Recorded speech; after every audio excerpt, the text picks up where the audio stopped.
All right, we're now on Taharot, Perek Daled Mishnah Chet, 8th Mishnah in the 4th chapter of Masechet Taharot. So now we're going to go through all we in the last Mishnah we gave a list, basically a laundry list of Safek tumot, which were tahor in most cases, in general cases. So the Mishnah is going to talk about in the next few Mishnah all that entire list. So the first one was Safek tumah safa al pnei hamayim, Safek tumah that's floating on top of water.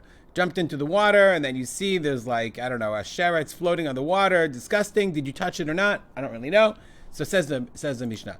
Safek tumah tzafa al pnei hamayim. If you have this case of safek tumah that's floating on the water, again, you don't know safek im naga b'tumah, whether you touched it or not. You don't know or not. Bein b'kelim, bein b'karka. Now the question is this tumah in a vessel? Is it in a tub? Is it in a bucket, or is it bekarka? Water sitting in a well in the ground. So whether it's in the water or in the ground, so remember we said all of those are tahor, because the original Mishnah said all of those are tahorim.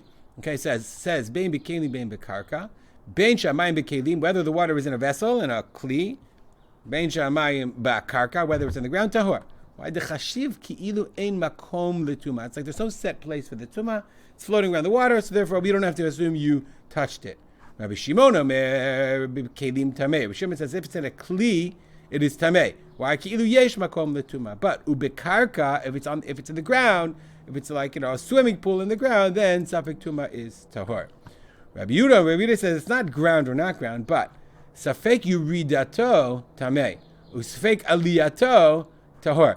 It's unclear. It depends. It's not whether what vessel it's in. It's an above ground swimming pool or below ground swimming pool. Who cares?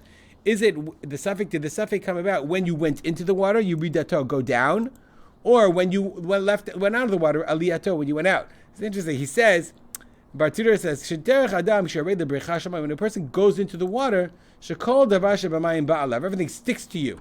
Because you're moving the water around, so everything sticks to you. But when you leave the water, everything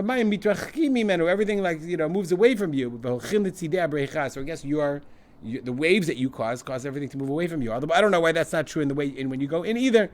I'm not sure. The logic is interesting, but it doesn't equate. Does it equate with your experience? I don't know. Rabbi Yossi says, "Afilu ein sham ela melo adam v'tumah tahor." Rabbi Yossi seems to say, he says, let's translate. Even if there is only space for the face to fill of a person and tumah, tiny space. All you can fit is yourself in the tumah. Nonetheless, tahor. We assume it didn't touch you. The question is, how literally do you take that? The Bartunura says, listen, Kasavar, he says, tumah tzafa she'ena mitama, floating tumah, kach matzati. It says, even makom tsar, b'derech she'i efshar shelo yiga. It's impossible that you didn't touch it. Nonetheless, it's tahor. That's tumah that doesn't have a place. Tumah, floating tumah. Aval Rambam peresh, but the Rambam said it didn't take it totally literally. It says as long as you didn't know that you don't know definitely you touched it, then you're tahor. Rabbi Yossi says, meaning if you don't know for sure, but if you knew, if it was impossible not to touch it, the Rambam says even Rabbi Yossi would say you're tameh. All right, we'll stop and dedicate our learning to the memory of my father, Rav Simcha ben Yitzchak Kalman. Make it a great day.